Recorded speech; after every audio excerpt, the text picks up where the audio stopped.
सावधान।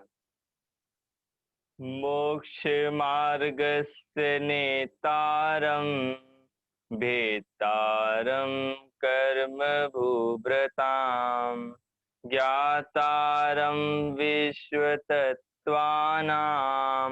वन्दे तद्गुणलब्धये। वन्दे तद्गुणलब्धये। हमारे सामने आचार्य उमा स्वामी द्वारा रचित तत्वसूत्र नामक बहुत ही सुंदर ग्रंथ हमारे सामने विराजमान है, जिस ग्रंथ में करीब 357 सूत्रों का उल्लेख आचार्य उमा स्वामी देव ने किया है। और उल्लेख करने के पश्चात उन्होंने उन 357 सूत्रों को 10 अध्याय में बांटा और उसकी चर्चा हमारी यहाँ प्रारंभ हुई है, जिसमें प्रथम अध्याय तो उन्होंने पूरा मोक्ष का वर्णन करते हुए उसकी चर्चा की कि किस प्रकार से शंका खड़ी हुई और उन शंकाओं का समाधान होता चला गया। इतनी चर्चा यहाँ से हमारी हुई थी। उसके बाद फिर हमने इसमें विशेष देखा था कि वास्तव में जो ये उमा स्वामी आचार्य हैं वो कितने बड़े आचार्य हैं, कितने मुख्य आचार्य हैं, उनकी विशेषताओं का उल्लेख किया था। तो वो आप लोगों को स्पष्ट होगा, उसको ज्यादा जानने की आवश्यकता भी हमारी नहीं है, ठीक है। और इसमें अब इसमें कुछ विशेष होगा तो हम इसकी चर्चा आगे। कल हमने चर्चा की थी, पंच भाव के आधार से हमारी चर्चा प्रारंभ हो गई है। पंच भाव क्या होते हैं, पंच भाव किस प्रकार के होते हैं, या पंच भाव किन के होते हैं, किन जीवों के पंच भाव कहे जाते हैं, इसकी चर्चा हमारी कल प्रारंभ हुई थी। तो सभी मेरे साथ एक साथ दोहराएंगे। औपशमिक शायकौ भावौ मिश्रस्य जीवस्य स्वतत्वमौदैक पारिणामिकौ च। चलिए मैं किसी का माइक ऑन करता हूँ। पर हाँ, आप कल ये बताइए याद किस किस को हुआ ये वाला सूत्र, कौन कौन सुना सकता है? क्योंकि एक दिन हो गया, आप लोगों को याद होना चाहिए। ऐसा नहीं कि मैं होमवर्क दूं तभी आप लोग याद करके आएंगे। चलिए हाँ बोलिए भारती जी दमोह।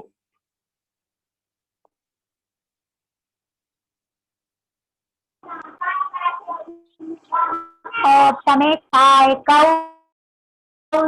जीवस्य जीवस्य जीवस्य की बात क्या है? स्वतत्वमोदायक पारिणामको च। बहुत सुंदर, ओके। और चोरा है कोई और बताना चाहता है जिसको पूरा करेक्ट याद है? हाँ, काफी हाथ खड़े हुए हैं। चलिए माइक ऑन कर लीजिए भारती जी इटावा। यदि सभी के हाथ खड़े हो तो कितना अच्छा लगेगा ना देखने में, सबके हाथ हैं। औपशमिक छायक भावो मिश्रस्य जीवस्य स्वतत्व मोदायक पारिणामको च। औपशमिक औपशमिक और भी कोई सुनाना चाहता है कि हाँ हम थोड़ा स्पष्ट करेंगे? चलिए आप लोग मेरे साथ दोहराइएगा, है ना, फिर मैं पूछता हूँ। देखिए हमें पहले सूत्र बोलना सीखना है। मैं कल आगे बढ़ गया था, कल मैं विचार कर रहा था इस बात पर कि मैंने आगे तो इनको बता दिया कि ऐसी मिट्टी दबना, मिट्टी निकलना, मिट्टी का थोड़ा दबना, थोड़ा ऊपर रहना, लेकिन सूत्र बोलने में पहले हमें आना चाहिए, तब हम ये मिट्टी मिट्टी की बात करें तो समझ में आएगी, है ना। जब तक आज ये सूत्र याद नहीं होगा तब तक मैं आगे बढ़ूंगा ही नहीं। सबको याद होना चाहिए, है ना। चलिए मैं बोलूंगा, आप सबको रिपीट करना है, ठीक है। मैं रुकूंगा और उस समय जो मैं बोल चुका हूँ वो आपको रिपीट करना होगा। चलिए, औपशमिक शायकौ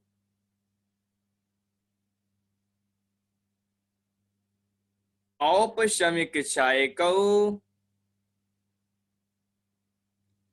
औपशमिक शायकौ भावौ मिश्रश्च औपशमिक शायकौ भावौ मिश्रश्च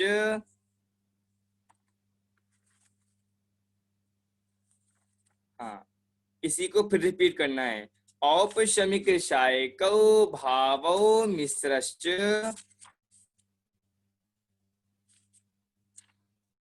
स्वतत्मौदयिक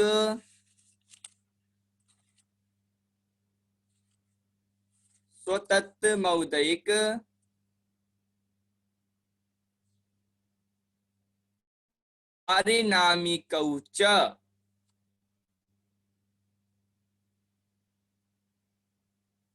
औपशमिक शायकौ भावौ मिश्रश्च मौदयिक पारिणामिकौ च।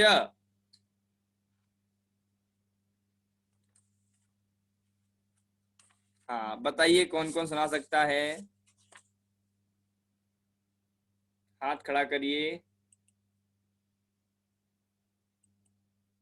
बिल्कुल बिना देखे सुनाना है, कहीं देखना ही नहीं है आप लोगों को। देखोगे तो फिर तो मजा ही नहीं आएगा। बिल्कुल बिना देखे। चलिए मैं किसी का माइक ऑन करता हूँ। चलिए आ जाइए। रचना जी इटावा बोलिए।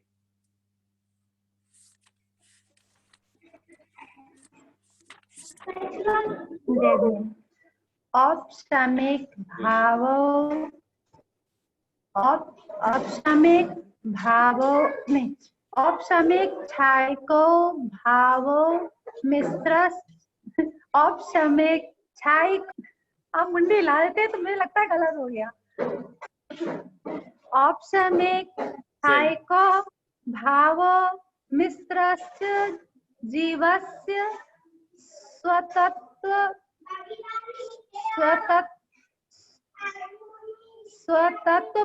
मौदयिक पारिणामिकौ च।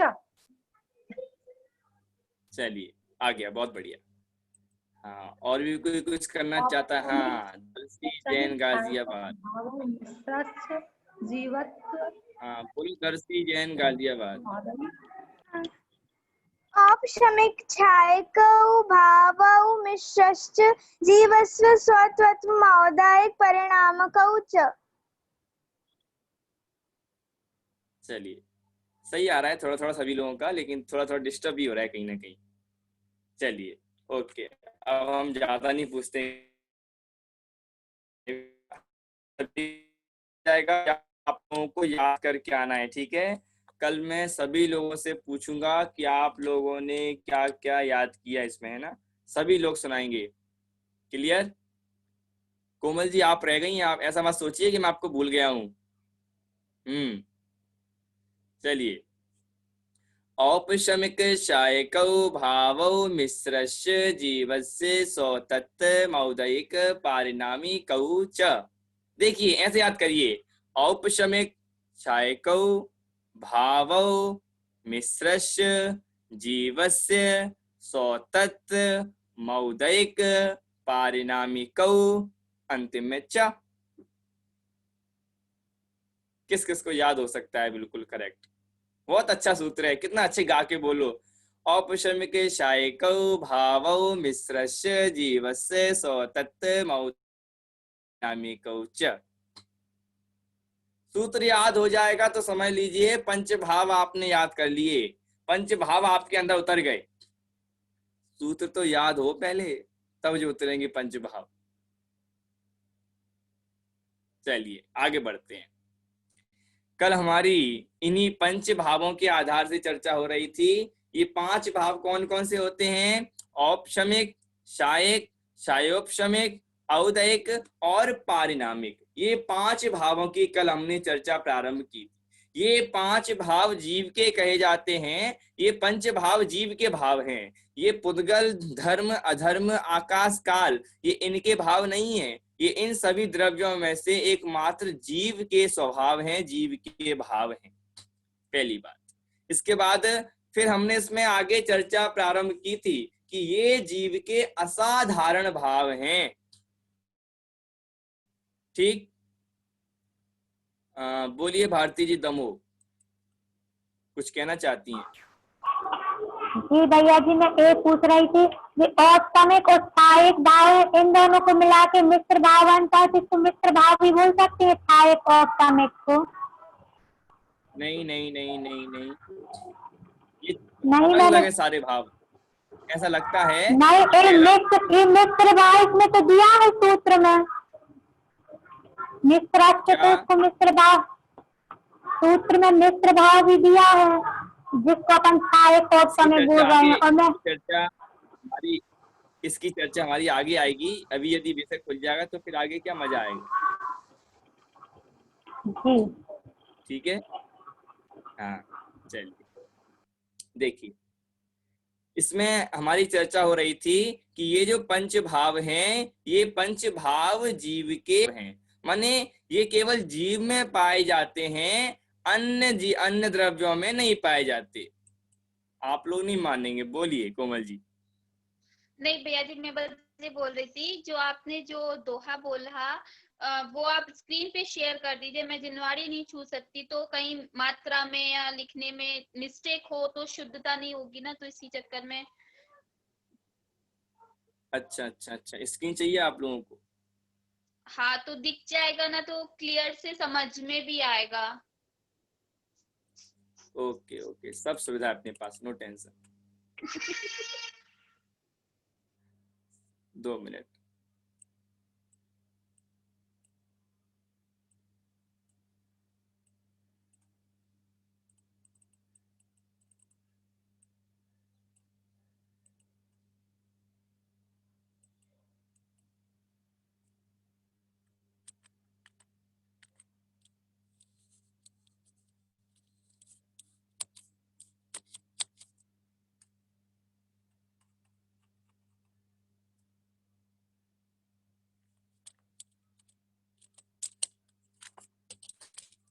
दो मिनट रुकिएगा।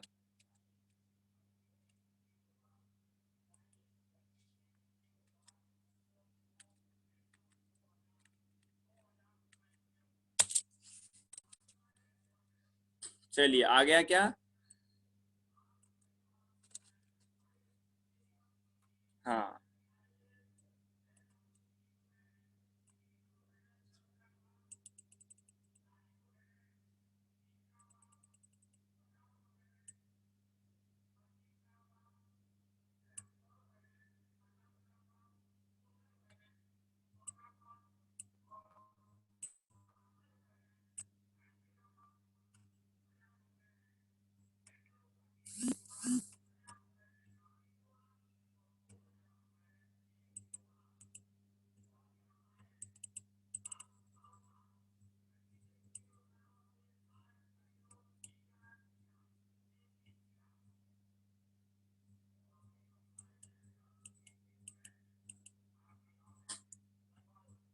दिख रहा है कोमल जी?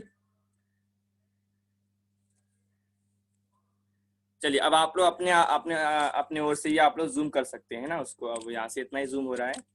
चलिए, हाँ देखिएगा, अब हम यहाँ से अपनी चर्चा प्रारंभ करते हैं। हमारी पंच भाव के आधार से चर्चा हो रही है, जिसमें पंच भाव कल हमने देखा था। क्या देखा था? सबको स्पष्ट होगा कि जो पंच भाव हैं ये जीव के भाव हैं। जब पहला भाव था, इसका पहले भाव का क्या नाम था भारती जी? औपशमिक भाव। औपशमिक भाव क्या करता है? जो मिट्टी होती है उस मिट्टी को दबा देता है ना, उपशम कर देता है, ये होता है औपशमिक भाव। और क्षयिक भाव क्या होता है? मिट्टी का क्षय कर देता है, मिट्टी को पानी में से निकाल देता है। 2 भाव हो गए। और तीसरा भाव था शालिनी जी, क्या भाव था तीसरा? तीसरे भाव का नाम था क्षयोपशमिक भाव। वो क्या करता है? कुछ मिट्टी ऊपर रहती है और कुछ मिट्टी नीचे दब जाती है, श्वेता जी। तो इस प्रकार से इसे कहते हैं क्षयोपशमिक भाव। और इसके बाद हमने चर्चा की थी औदैहिक भाव, माने किसी व्यक्ति ने गिलास हिला दिया तो क्या हुआ? मिट्टी पूरी ऊपर आ गई। और जो मिट्टी पूरी ऊपर आ जाती है उसे हम कहते हैं औदैहिक भाव। अब देखिए, ये जो हमने आपको बात कही थी कि ये 4 कर्म, जो 4 भाव हैं, ये कर्मों की अपेक्षा से हैं, है ना। और जो एक भाव है पारिणामिक भाव, ये भाव जीव की अपेक्षा से बताया। तो ये 4 भाव कर्मों की अपेक्षा से किस प्रकार हुए, कर्मों की अपेक्षा से इनको क्यों कहा गया, इसकी चर्चा हमें करनी है। देखिए, सबसे पहले ध्यान दीजिएगा, जो 4 भाव हैं, यदि जीव, अब हम यहाँ पर अपनी बात प्रारंभ करेंगे आत्मा पर, है ना। अब आत्मा की और कर्मों की चर्चा आएगी। अब यहाँ पर ये एग्जाम्पल दिया गया है मिट्टी का और गिलास का।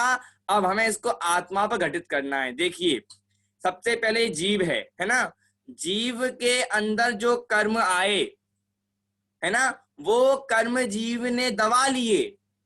जीव ने पुण्य भाव किया तो क्या हुआ, कर्म दब गए, कर्म का उपशम हो गया, जीव के कर्म दब गए। तो उस समय जो जीव के भाव होते हैं, जब कर्म दब जाते हैं, उस समय जो जीव के भाव होते हैं, उन भावों को हम यहाँ पर औपशमिक भाव कहते हैं। नोट कर सकते हैं आप के भाव, जब जीव के जो कर्म दब जाते हैं, तब उस समय जो जीव के जैसे भाव होते हैं, उस भाव को कहा जाता है औपशमिक भाव।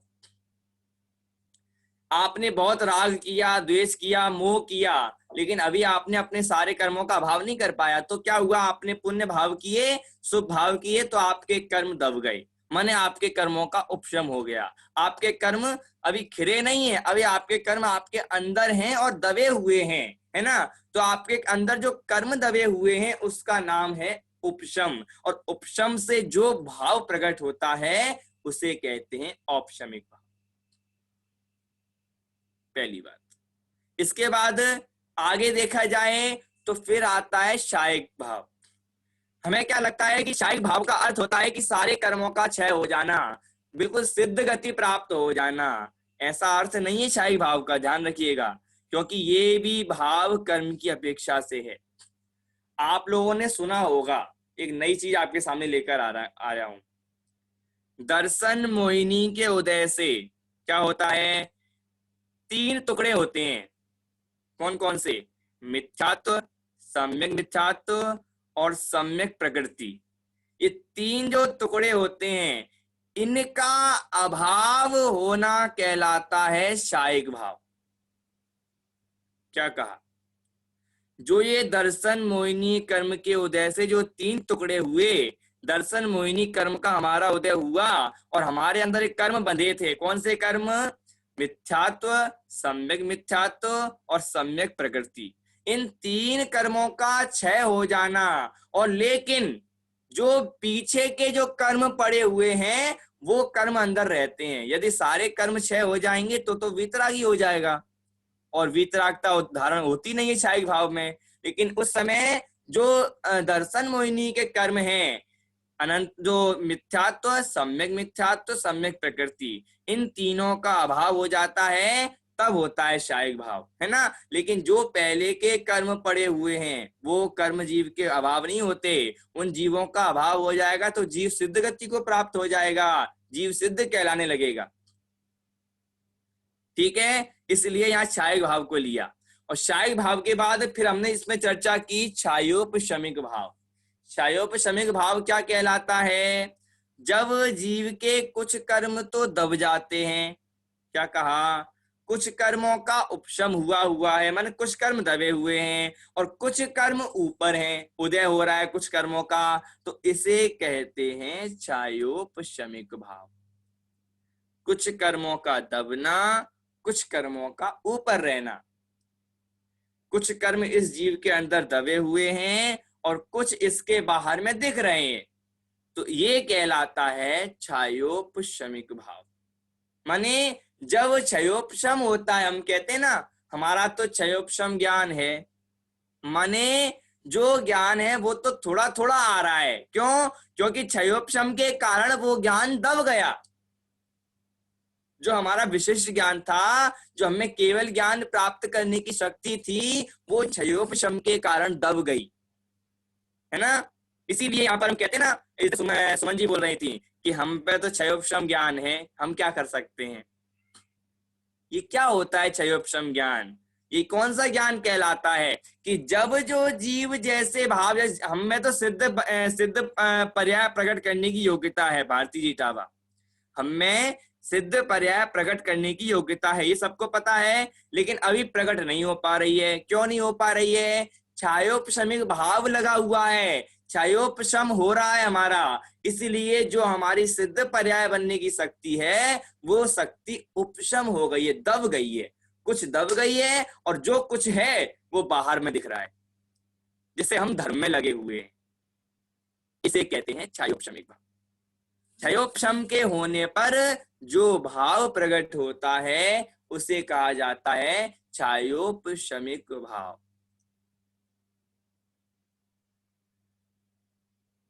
ठीक, आगे देखिए, अब कहलाता है औदैहिक भाव। जीव के सभी कर्म ऊपर आ जाना, बाहर में दिखने लगना, जीव रागी हो जाता है, विकारी भावों को करने लगता है ना, तब कहते हैं कि मानो इसके कर्मों का उदय आया है। कर्मों का उदय आया है माने इसके औदैहिक भाव हो रहा है। क्या कहा? इस जीव के औदैहिक भाव है। औदैहिक माने कर्मों के उदय जब होता है, जब कर्म उदय में आते हैं तब जीव के जो भाव होते हैं उन भावों को शास्त्रों में औदैहिक भाव कहा गया है। कर्मों का ऊपर आना, मिट्टी का पानी में ऊपर आना तो कहलाता है उदय। तो वैसे ही जब जीव में कर्म ऊपर आते हैं, जब जीव के कर्म बाहर में दिखने लगते हैं, तब वो जो भाव, उस समय जो भाव होते हैं वे भाव कहलाते हैं रजनी जी। उन भावों को औदैहिक भाव कहते हैं। लेकिन इन सभी भावों से पार हटकर ये जीव अलग प्रकार का है। माने जैसे देखिए, जो हमने गिलास पानी का उदाहरण लिया था रचना जी, जो हमने पानी गिलास का एग्जाम्पल लिया था, उसमें एक चीज कॉमन थी। क्या थी? पानी। पानी सभी में कॉमन था, पानी में कोई बिगाड़ सुधार नहीं था। मिट्टी आई और मिट्टी निकल गई, इससे पानी का क्या हुआ? पानी का कुछ भी नहीं हुआ। और जो वह पानी सही सलामत है उसी का नाम पारिणामिक भाव है। क्या कहा मैंने? समझ में आई मेरी बात? जो वह पानी सही सलामत बचा हुआ है पांचों भावों में, चारों भावों में लगा हुआ भी, वे जो पानी सही सलामत है सुमन जी, उसी पानी का नाम है पारिणामिक भाव। इस जीव के अंदर क्षायिक भाव हो रहे हैं, औपशमिक भाव हो रहे हैं, छायोपशमिक भाव हो रहे हैं, लेकिन जब ये जीव ध्रुव रहता है, विकारों से रहित रहता है, और उसी का नाम है पारिणामिक भाव। कोई अलग से पारिणामिक भाव नहीं निकला है, इसी का नाम है पारिणामिक भाव। कि माने जो जीव नरक गति में गया, स्वर्ग माने स्वर्ग में गया, बुलाएं आती है, ध्यान होगा आप लोगों को, जो निगोद में वो ही, मुझ में वो ही, मोक्ष मझार। क्या कहा? जो निगोद में है वो ही मैं हूं, और जो मैं हूं और वही आत्मा सिद्ध गति को प्राप्त होगी। तो यहाँ कोई भेद नहीं किया। जैसे उनमें पानी समान था, वैसे ही यहाँ पर कह रहे हैं कि यहाँ पर ये ध्रुव शुद्ध पर्याय ये आत्मा है। इन सभी भावों में जो आत्मा शब्द लगा हुआ है, वो आत्मा शब्द सभी में समान है, और ये कभी अशुद्धता को प्राप्त नहीं होता है। इसी का नाम पारिणामिक भाव। पहली बात कही थी ना, चार भाव कर्मों की अपेक्षा से कहे जाते हैं, और जो एक भाव है वो कहा जाता है जीव की अपेक्षा से। और जो पारिणामिक भाव को जीव की अपेक्षा से कहा, तो जीव की अपेक्षा से कहने का क्या कारण है? क्योंकि सभी में जीव पना कायम है, पानी पना कायम है। तो जो पना एक कायम रहता है उसी का नाम पारिणामिक भाव। क्या कहा? मेरी बात को आप लोगों ने समझ लिया मैंने क्या कहा? पांच भावों को हमने अभी एक्सप्लेन किया। आप लोग बता सकते हैं कि पांच भावों को किस किस प्रकार से लेना चाहिए हमें? कौन कौन समझा सकता है? हाथ खड़ा कर दीजिए। चलिए, आप लोगों को स्क्रीन पर ले लेता हूं पहले। हाँ,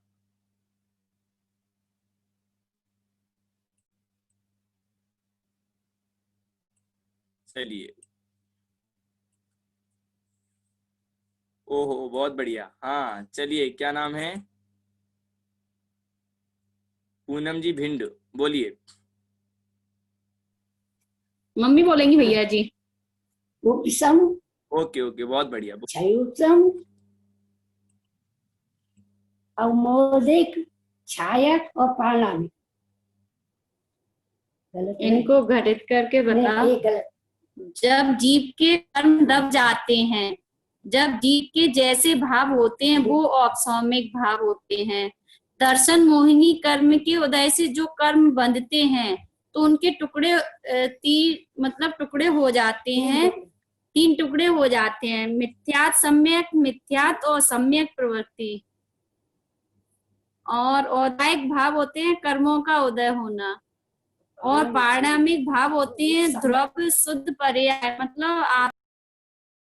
लेकिन इसमें ध्यान दीजिएगा, एक चीज आपने थोड़ा ध्यान दीजिएगा, उसमें क्या किया, जो दर्शन मोहिनी के उदय से जो 3 टुकड़े किए गए हैं, है ना, उसमें क्या करना है हमें, जो 3 टुकड़े किए उनके नाम स्पष्ट करने हैं।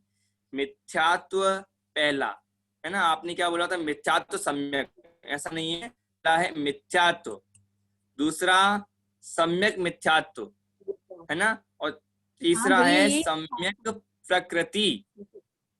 प्रकृति ये नहीं लिखा था, गलत लिखा था, बाकी यही लिखा था, इसमें प्रवृत्ति कर दी थी, प्रकृति करना था। हाँ बढ़िया, ओके, चलिए क्लियर है। इन 5 भावों स्वरूप जीव को जाना जाता है ना। इन 5 भावों को जानने से माने पहले औपशमिक भाव को जानता है, जब देखना अब मैं शॉर्ट में ले रहा हूँ, फिर मुझे और भी एक्सप्लेन करना है। पहले तो औपशम, जब कर्मों का उपशम होता है, उपशम होने पर जो भाव प्रकट होते हैं उसे औपशमिक भाव कहते हैं। ये डेफिनेशन बोल रहा हूं मैं, है ना, ध्यान रखिएगा, सबको याद होनी चाहिए। क्या कहा, औपशमिक भाव की क्या डेफिनेशन है, उपशम कर्मों के उपशम होने पर जब जीव के जैसे भाव होते हैं उनको औपशमिक भाव कहते हैं, है ना। कर्मों के क्षय होने पर जब जीव के जैसे भाव होते हैं तब उनको शायिक भाव कहते हैं। 2 हो गए। क्षयोपशमिक, कर्मों का क्षयोपशम होने पर जब जीव के जो भाव होते हैं उसे हम क्षयोपशमिक भाव कहते हैं। कर्मों के उदय आने पर जब जीव के जैसे भाव होते हैं उसको जैन शास्त्रों में औदैहिक भाव कहा गया है। और इन सभी जो सभी भाव हैं, इन सभी भावों में जो ध्रुव शुद्ध पर्याय एक एकत्व व्यक्त आत्मा विद्यमान है, इसका नाम पारिणामिक भाव है, जो कभी भी अशुद्धता को प्राप्त नहीं होता, जो कभी भी क्षायिक भाव रूप नहीं हुआ, जो कभी भी औपशमिक भाव रूप नहीं हुआ, जो कभी भी क्षयोपशमिक भाव रूप नहीं हुआ, जो एकमात्र पारिणामिक भाव रूप रहता है। हमारा स्वभाव है पारिणामिक भाव स्वरूप, ना कभी अधोलोक में जाए तो ना कभी हम नारकी होते हैं, ना कभी हम देव होते हैं, और ना हम कभी मनुष्य हुए। लेकिन ये तो एकमात्र पर्याय हैं, एक समय की पर्याय हैं, आनी और जानी है। ये आती है और चली जाती है, लेकिन इनमें जो ध्रुव शुद्धात्मा कायम रहता है, ध्रुव पर्याय कायम रहती है, उसी का नाम पारिणामिक भाव है। और इसी पारिणामिक भाव के आश्रय से अनंत जीव सुख को प्राप्त हैं, सुखी माने सुखी हो जाते हैं, अनंत सिद्ध गति को प्राप्त करते हैं, है ना। आगे देखिए, अब इसमें थोड़ा हमें विशेष चर्चा करनी है ना, ध्यान दीजिएगा आप लोग। अब हमें थोड़ा आगे बढ़ना है। अब देखिए इसमें एक एग्जाम्पल आता है कि जैसे देखिए इस स्फटिक मणि है, क्या कहा, इस स्फटिक मणि होती है, आपने देखी नहीं, देखी किसने नहीं होगी, मैं सुना होगा। हाँ, स्फटिक मणि होती है तो क्या होता है उसमें, स्फटिक मणि में ऐसा होता है कि उसके आर पार भी आराम से दिख जाता है ना। अब देखिए मैंने उस स्फटिक मणि को लाल कपड़े के ऊपर रखा, तो बताइए स्फटिक मणि कैसी हो गई, लाल हो गई। नीले पर रखा तो स्फटिक मणि कैसी हो गई, नीली हो गई। हरे पर रखा तो कैसी हो गई, हरी हो गई। लेकिन हरी, लाल, नीली, पीली मणि नहीं होती, वो तो कपड़े हरे, पीले, लाल हैं, तो उनके कारण वो ऐसी दिखती है। वैसे ही जीव कभी औदैहिक नहीं है स्वरूप, जैसे स्फटिक मणि भी अपने में एकत्व शुद्ध है, कभी भी ना कभी काली हुई, ना पीली हुई, ना हरी हुई, ना लाल हुई, वो तो जिस रंग में जाती है उसी में रंग जाती है, और निकालो तो अपने स्वरूप में आ जाती है ना। इसी प्रकार से हमें यहाँ पारिणामिक भाव को देखना है कि जो स्फटिक मणि है उसी के समान यहाँ पारिणामिक भाव को जानना, कि जैसे पारिणामिक भाव होता है वो भी सभी में समानता दिखाता है, सभी में समान रहता है, वैसे स्फटिक मणि सभी में दिखती हुई है, और वो लाल, पीली, हरी दिखती है, लेकिन कभी लाल, पीली, हरी होती नहीं है है ना। इस प्रकार से इसमें विशेष जानना आप लोग। और इसमें आगे हमको एक विशेष चर्चा और करनी है। हमने एक हमारे लिए क्वेश्चन खड़ा हुआ था, श्वेता जी को ध्यान होगा। क्या प्रश्न खड़ा हुआ था कि जो ये भाव तो कर्मों के हैं लेकिन जीव के भाव क्यों कहे जाते हैं, है ना। तो कर्मों के हैं लेकिन जीव के भाव क्यों कहे जाते हैं, ये सबसे बड़ा प्रश्न है। इसका किसी को उत्तर पता हो तो हाथ खड़ा करिए कि ये जो भाव जीव के हैं ये इसलिए कहे जाते हैं।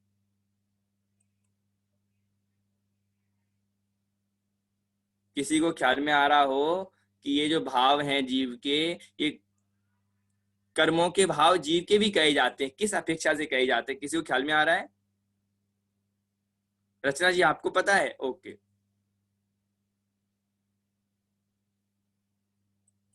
हाँ बोलिए। यदि पाप पुण्य का जो भी कार्य होता है वो जीव के भाव के अनुसार ही तो कर्म उदय में आते हैं। कर्म जो बनते हैं, कर्म की वर्गणाएं जो बनती हैं वो जीव के भाव के अनुसार ही तो बनती हैं।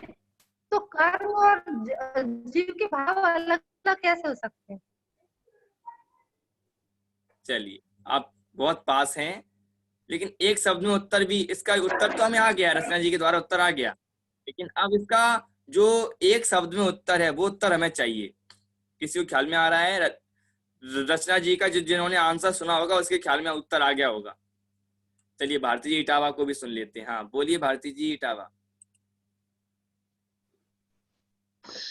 व्यवहारने से कर्मों के व्यवहारने से निश्चयने से तो आत्मा के नहीं होते, लेकिन व्यवहारने से निमित्त पाकर कहे जाते हैं वो। वैसे तो शुद्ध पारणामिक आत्मा है, लेकिन व्यवहारने से तो आत्मा के कहे जाएंगे ना।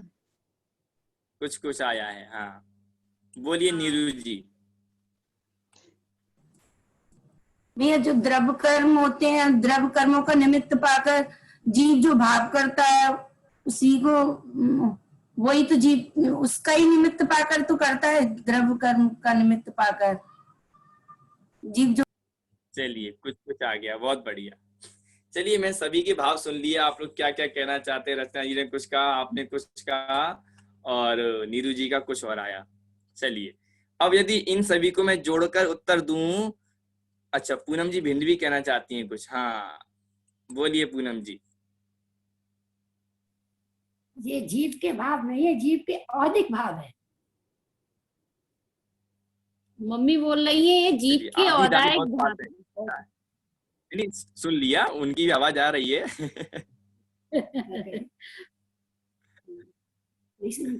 हाँ चलिए दादी भी बहुत पास है।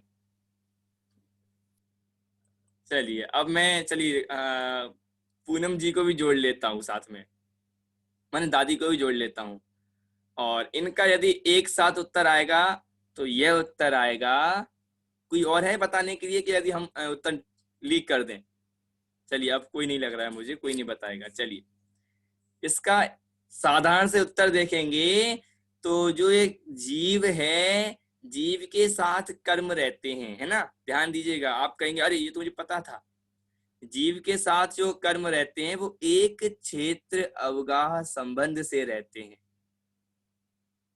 किस किस को पता था ये जो मैंने बोला? हाँ भारती इटावा का हाथ खड़ा हो गया। जीव के साथ जो कर्म बंधे होते हैं ये एक क्षेत्र अवगाह संबंध से होते हैं। शरीर आत्मा एक दिखता है, कैसे दिखता है? एक क्षेत्र अवगाह संबंध रूप दिखता है। दूध पानी एक साथ दिखता है, कैसे दिखता है? एक क्षेत्र अवगाह संबंध से दिखता है। ठीक है भारती जी, आपको क्लियर हो गया होगा। ओके चलिए स्पष्ट हुई बात। तो इसलिए यहाँ पर कहा कि जब कर्म जीव के साथ रहते हैं, कैसे भी रहते हो, एक क्षेत्र अवगाह संबंध से रहते, लेकिन रहते तो है ना, तो ये भाव जो कर्म के द्वारा बन रहे हैं वो जीव के ही भाव कहे जाएंगे, है ना। क्योंकि देखिए कर्म तो जड़ पदार्थ है ना, वो स्वयं तो आप में बंधेगा नहीं। जब जो जीव जैसे भाव करेगा तब वैसा कर्म बंधेगा। ऐसा तो नहीं है कि हाँ इसने मुझे गाली दी मैं ऐसे बंधूंगा, इसने मुझे अच्छा बोला इससे नहीं मैं बंधूंगा, ऐसा नहीं है। जो जीव जैसे भाव करेगा उस जीव को वैसे कर्म यहाँ से बंध जाएंगे, की आवश्यकता नहीं पड़ेगी। वो जीव के भाव जैसे हुए तब कर्म बंध गए। जीव के कर्म उदय आए तो औदयिक भाव हो गया, जीव के कर्म दब गए तो औपशमिक भाव हो गया, जीव के कुछ कर्म दबे हुए हैं, कुछ कर्म ऊपर हैं तो क्षयोपशमिक भाव हो गया, है ना। इस प्रकार से ले सकते हैं। लेकिन यहाँ पर फिर अंतिम भाव बताया पारिणामिक भाव। यदि 5 भावों में 4 तो इसमें कोई आत्मा को देखता ही नहीं, इसलिए पारिणामिक भाव को लेना पड़ा। पारिणामिक भाव को बताएंगे तो क्या होगा कि जीव इन चारों को छोड़ेगा, नहीं तो क्या हो जाएगा, जीव इन चारों में ही अटक जाएगा। यहाँ औदयिक होता है, क्षयोपशमिक होता है, औपशमिक होता है, बस इतना ही होता है, कुछ होता नहीं होगा उसके बाद। इसलिए पारिणामिक भाव को अंत में रखा, जिससे आप इनका स्वरूप जान लो, फिर अंतिम में आके आपको सब खत्म कर दें, सब नष्ट कर दें आपका विषय। कैसे नष्ट कर दें कि ये आपने समझे है ना, कर्म का उदय होता है, उपशम होता है, ये सब फालतू है, तुम तो एक पारिणामिक भाव स्वरूप हो, बस ये तुम्हें नहीं होते। ठीक है, ऐसा कहकर सब खत्म कर दिया। पारिणामिक भाव में सब शुद्ध कह दिया, सब प्रकार शुद्ध है, कोई भी अशुद्धता को प्राप्त नहीं होता। जो पारिणामिक भाव है वो माने सभी में कायम है, सभी में माने जो जीव पदार्थ है वो इन 5 भावों में कायम रहता है। लेकिन जो आना जाना कर्मों का उदय रहना, उपशम रहना, ये तो ये एकमात्र पर्याय है, जड़ पर्याय है, ये कभी कुछ नहीं करती, लेकिन एक क्षेत्र अवगाह संबंध से रहती हैं। ये आप विशेष जानना, और एक चर्चा में यहाँ से करनी थी। और इसमें एक विशेष चर्चा हमारी और आने वाली है, उसका नाम है भाव। भाव किस किस प्रकार के होते हैं, भाव कैसे होते हैं, या हमें भावों को किस प्रकार से जानना चाहिए, या यहाँ पर कौन से भावों की चर्चा की, इसकी चर्चा अब हमारी कल की कक्षा में आने वाली है कि हमारे कौन कौन से भाव हैं। हाँ, आप लोगों से एक प्रश्न था मेरे लिए, ये हम लोग रोज आधा घंटा हमारी कक्षा हो जाती है, आधा 40 मिनट हो जाती है, लेकिन जो ये इसमें आप लोग क्या पढ़ रहे हैं, आप लोगों को समझ में आ रहा है कि नहीं आ रहा है। तो अब हमको एक कक्षा और रखनी पड़ेगी, अभी लीव करने के बाद आप लोग फिर से ज्वाइन करिए, है ना। तो आप लोगों से फिर मैं कुछ प्रश्न करूंगा, जिससे आप पता चलेगा कि आप लोगों को कितना याद हुआ, है ना। तो आप लोग फिर से ऑन करिएगा और कुछ प्रश्न आप लोगों से करेंगे, और ठीक है, और आप लोगों से सूत्र ही पूछेंगे, जो अभी सूत्र यहाँ से आपको पढ़ाया गया है। इससे ये पता चलेगा कि आप लोगों ने कितना उस सूत्र को रेडी किया, कितना आप लोगों को सूत्र याद हो गया, है ना। तो चलिए अभी हम विराम ले रहे हैं, और आप लोग लीव करके पुनः आप लोग जुड़िए, जिससे हम आगे फिर से चालू करें। चलिए, अभी सभी को जय जिनेंद्र। आप लोग